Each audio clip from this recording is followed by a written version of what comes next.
quando Deus ele tem um propósito específico na vida de alguém, a nossa vida não vai ser uma vida comum. E nós temos que prestar atenção a alguns detalhes que às vezes muitas pessoas têm chamados. Deus tem algo grandioso para fazer na vida delas, mas muitas delas desistem no meio do caminho por não entender um processo que elas estão vivendo, porque tantas lutas e batalhas que elas passam. A sua batalha ela começa cedo. Quando as coisas são grandes, nós temos que ver os sinais das perseguições e luta que nós vamos ter. Que assim como eu, como muitos estão me ouvindo aqui, veio de uma vida de muitas lutas, muitas guerras e sofrimento. Você acredita que esse batismo tão profundo, assim, o Senhor, que eu só posso dizer assim, é algo especial que Deus teve contigo ali? Porque geralmente a gente ouve o batismo com o Espírito Santo algo não tão assim, né?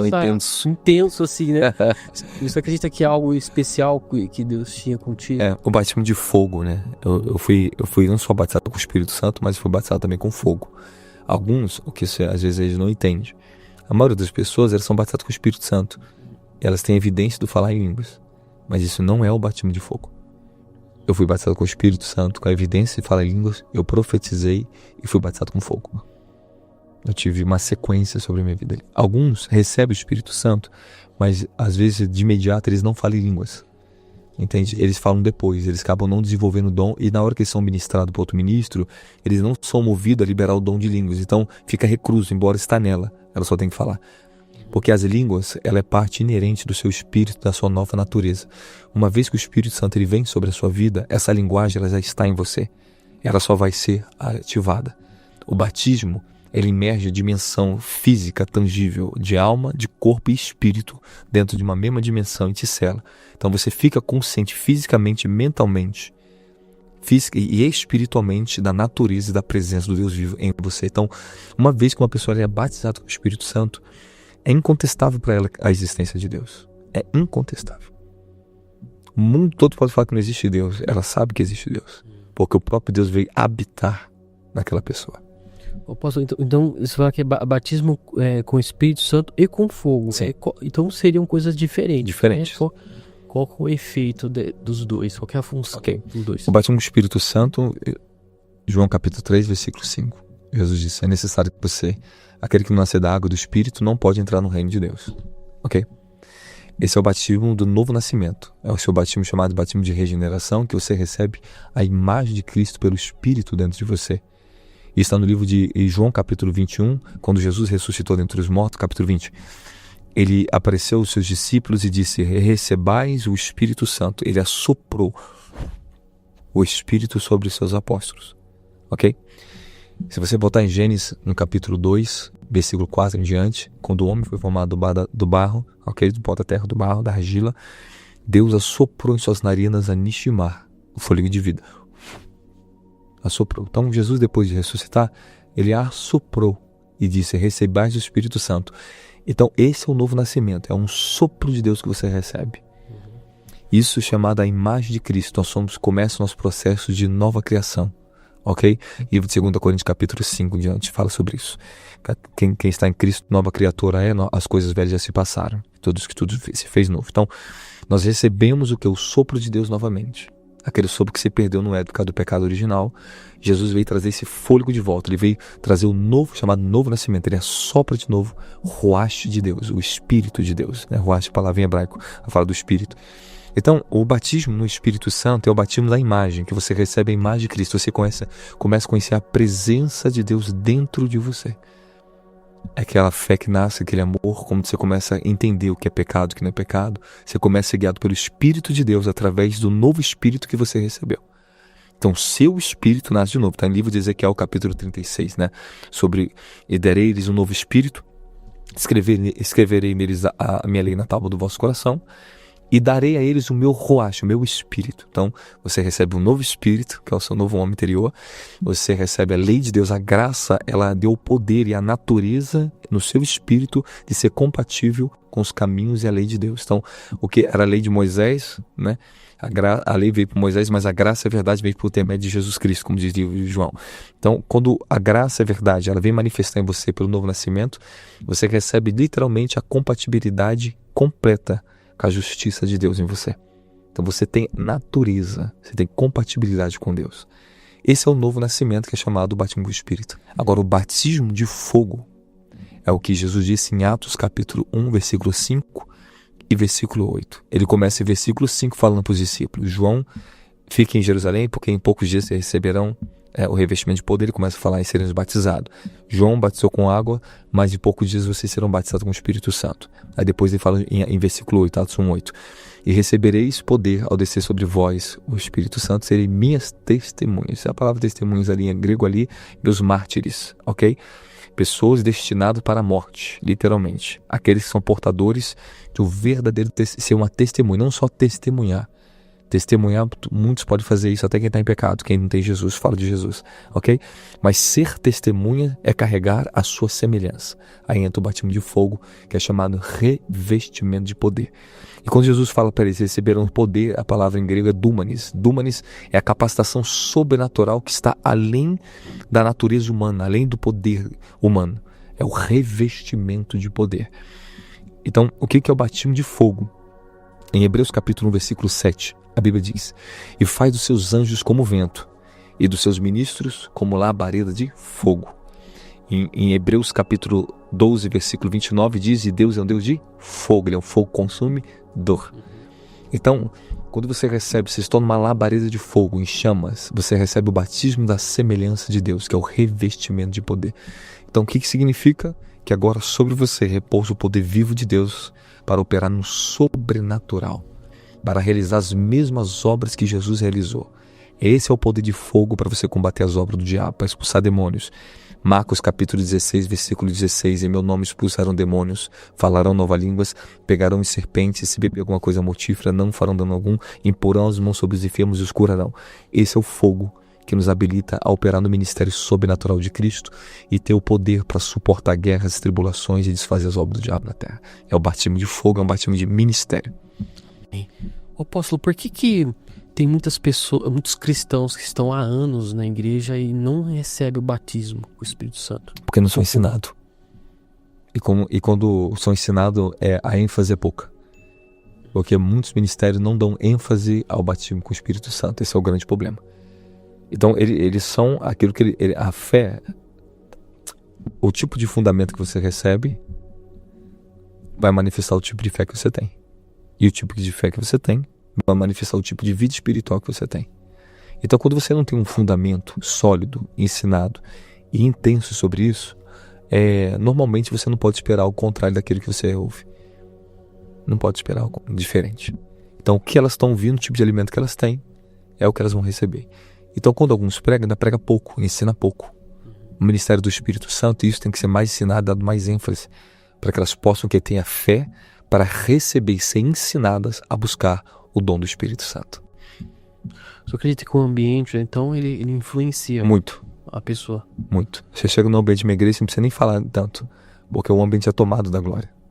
O próprio ambiente, ele desperta a natureza da pessoa. Você sabe disso. Se o cara chega num ambiente de prosmiscuidade, de maldade, daqui a pouco você está sendo setado. Você vai sentir opressão sexual, opressão maligna. Você vai ver, opa, aqui não é meu lugar. Não é para você estar ali mesmo, não.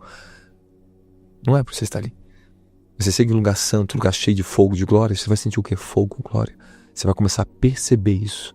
Eu já vi várias pessoas entrar no ministério e elas começarem a estar naquele ambiente, serem batizadas com o Espírito Santo e começarem a desejar aquilo para a vida delas. Porque é natural, é a atmosfera que nós carregamos. Isso é muito importante. O ambiente, ele fala muito. E quando eu comecei meu chamado, meus 16 anos de idade, o ambiente, a igreja que eu fui frequentar, que eu comecei meu chamado ali, que era uma Assembleia de Deus, olha o nome. Assembleia de Deus, ministério onde o manto desce. É igreja de crente. Para estar naquela igreja tem que ser muito crente e do fogo, e do manto, né? E o meu pastor, ele era um cara profeta, meu primeiro pastor. Ele era muito usado, cara. Então, aquele ambiente de ver aqueles homens tudo usado, ele movia você ainda mais aqueles dons. Querendo ou não, todos os jovens sentavam no ministério. Estou te falando que chegou uma época que tinha 60 jovens, tudo cheio do Espírito Santo. Mais de 40% era profundo na profecia, os outros tinham tudo dom de profecia. Mas os outros eram mais profundos, eu era um deles. Usado profundamente no dom da profecia. Então, se você ver tudo menino de 16, 17 anos, era extremamente profética aquela igreja. Então aquele ambiente provocou em mim o meu crescimento da minha natureza profética. desenvolveu. Então é muito importante o tipo de mensagem, tipo de lugar e ambiente onde você frequenta para despertar os dons de você. Eu sou assembleiano, né? Assembleiano, tá? E eu lembro que há muito tempo atrás isso era muito mais intenso, né? Por que se esfriou? Você vê que a multiplicação do conhecimento humano e teológico realmente começou a levar muitas pessoas pelo caminho acadêmico e as pessoas abandonaram o caminho do Espírito. No livro de 2 Coríntios capítulo 3, a partir do verso 4 em diante, Paulo diz: nós temos o ministério do Espírito. O ministério do Espírito. Ele fala que a letra mata, mas o Espírito vivifica. Que na lei de Moisés existe o ministério da lei, da letra. Hoje nós temos o ministério do Espírito, que opera sobre o rema e o logos e zoe. São as 3 dimensões da palavra que operam em nós. Logos, rema e zoe. E Paulo diz bem claro, né? Nós temos o ministério do Espírito. O problema é que a maioria abandonou o ministério do Espírito e a simplicidade que é em Cristo Jesus e transitaram para o ministério dos homens e da lei. Querendo ou não, as organizações cresceram. Quando eles pararam de depender do Espírito para crescer, e já cresceram e se formaram, você vê que começou a ter uma substituição. Abandonaram o caminho do Espírito pelo caminho dos ministérios, das boas organizações. Pararam de depender de crescer na revelação. Crescer no conhecimento não é o problema, depende de que tipo de conhecimento você tem. Porque conhecimento aqui, meus livros estão aqui. Muito conhecimento eu tenho, só que é um conhecimento revelado. Da onde extrair ele? Da experiência que eu tenho com Deus, não acadêmica. Porque o conhecimento que um homem de Deus tem que carregar não é o acadêmico. Embora o acadêmico é bom para alguns aspectos. Todo mundo tem que ter? Depende. Depende. Eu não precisei. Porque o Senhor me educou. Ele me ensinou. Eu sei tanto ordem, tantas coisas acadêmicas, como muita gente que estuda ali dentro. A igreja deixou de crescer no conhecimento revelado, foi para o conhecimento acadêmico, esfriou o mover do Espírito, perdeu essa essência da simplicidade, parar de depender porque cresceram. Então, muitos quando cresce, perde aquela simplicidade, aquele primeiro amor, aquela dependência pura. E se tem uma coisa que eu aprendi a manter na minha vida, senhor Rafael, é manter a mesma simplicidade como se eu não tivesse nada. Eu vivo como se eu não tivesse nada. Esse é meu coração. Todos os dias eu acordo buscando Ele como se eu tivesse nada e ter vivido nada. Eu vivo moveres gloriosos, semana a semana. Mas é como se eu não fosse viver nada daquilo, é como se eu não vivesse nada daquilo. O apóstolo, quando Jesus ele disse assim, aquele que é nascido da carne é da carne. E aquele que é nascido do Espírito é do Espírito. Sim. O que Jesus estava querendo dizer, né, nessa palavra que ele estava dizendo? Ele está dando só continuação daquilo que ele começou acima em João 3:1. Ele está dando uma continuidade, isso é uma continuação de entendimento para Nicodemos entender. Porque Nicodemos fez um questionamento a ele: como pode eu, sendo velho, entrar no ventre da minha mãe e nascer de novo? Aí Jesus peraí. Você não está entendendo ou está se fazendo de bobo? Você é mestre de Israel e você não está entendendo o que eu estou falando? Aí Jesus vai igual uma criancinha, beabá com ele. Quem é nascido carne, mano. Quem é nascido espírito, é espírito. É necessário, aí não se surpreenda que eu tenho vos dito que é necessário nascer de novo. Não se surpreenda com isso. Porque o reino dos céus, ele fala que agora ele vai fazer a comparação do vento. Ele está ensinando para Nicodemos sobre o ministério do Espírito. O nascimento do alto. Porque tanto é que a palavra, no livro de João 3:5, aquele que se você não nascer de novo, a palavra nascer de novo ali, aquele que não nascer do alto, não pode entrar no reino de Deus. Então ele está mostrando que aquele que nasceu da carne, da terra, é terra, é humano. E ele está explicando que o nascimento para entrar no reino e compreender os milagres que ele veio questionando na mente dele, que Jesus, já viu a pergunta que ele faz diretamente para Jesus: se tu não viesse de Deus, você não podia realizar os milagres que você faz. Então ele já queria um entendimento da fonte, de como ele veio de Deus, da fonte dos milagres, de onde vinha aquilo. Então Jesus estava explicando para ele, porque antes dele concretizar ou perguntar, Jesus já acessou o coração dele, já sabia o que ele queria perguntar, e Jesus começa a ensinar para ele. E esse nascer do Espírito, apóstolo, ele é um processo ou é algo mais rápido? Depende. Você sabia que eu observei durante anos de experiência ministerial, né, que eu cuido de ovelhas há muito tempo. Comecei meu ministério com 22 anos de idade, dentro de casa. A minha primeira igreja dentro de casa, com 21, comecei a dirigir minha primeira igreja, que era do outro ministério. Depois de meu primeiro ministério na favela, quando eu comecei, com 22 anos de idade. Então, desse tempo para cá, eu tive uma experiência na observação. Que muitas pessoas estavam dentro da igreja, dentro de processos ainda. Alguns tinham uma fé que levava elas rapidamente a encontrar o ministério do Espírito, o novo nascimento. Parece que aquela pessoa que nasce prematura, é rápido. Por causa do tipo de fé que a pessoa tem. O tipo de coração que ela tem. Vou colocar no tipo de fé, o coração. Porque é o tipo de coração. Jesus, por isso que ele fala, concentra a fé no coração. Se você crê com o seu coração, se o coração for como o de uma criança. Então depende do tipo de coração da pessoa. Outros ficam no processo de convencimento ainda. Passam um bom tempo da igreja, sendo convencido. Depois que ele começa a ser convencido pelaquela palavra, eles começam a ter fé para estar no processo ainda de arrependimento e não entra, demora. Entende? Quando elas não despertaram ainda, elas ficam entre o processo de convencimento e arrependimento. Então, depois que ela passa disso, ela entra no arrependimento, ela começa a desejar a vida de Deus, a purificação dos seus pecados, ela pode nascer de novo. Então, quando ela não se arrepender verdadeiramente e desejar uma nova vida, ela não pode transitar. Ela não pode sair do reino dos homens, da carne, do sangue, para o reino do Espírito e da glória de Deus. Você acredita que Deus ele pode, nesse avivamento, acelerar esse nascer do Espírito dos cristãos? Com certeza, olha só. Esse já é um outro ponto importante ser observar. Nós falamos um ponto importante. Vamos citar outros pontos para ter uma conclusão, porque muitas pessoas precisam entender isso e elas estão nesse processo. Algumas pessoas ainda estão sendo geradas pelo Espírito. O que é ser gerada pelo Espírito? Elas começaram a ser convencidas, começaram a ter a fé, começaram a entrar no processo de arrependimento de pecado, elas estão aqui. Então estão sendo informadas pelo Espírito. Elas vão ter encontro com o Espírito.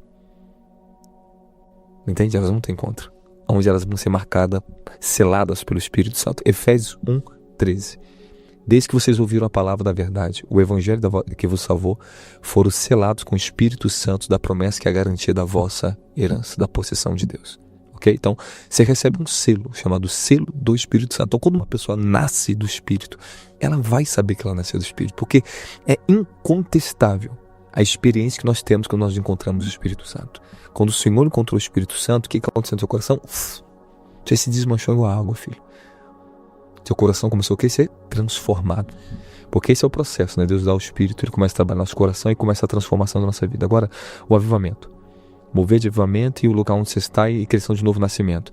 Quando as pessoas estão em certas igrejas, se elas não pregam com ênfase, se elas não dão ênfase ao mistério do Espírito e mostram o que é a evidência de uma vida realmente regenerada, e as pessoas não têm a condição de analisar, porque você aprende fé pelo visual, tá? Você aprende mais vendo que ouvindo.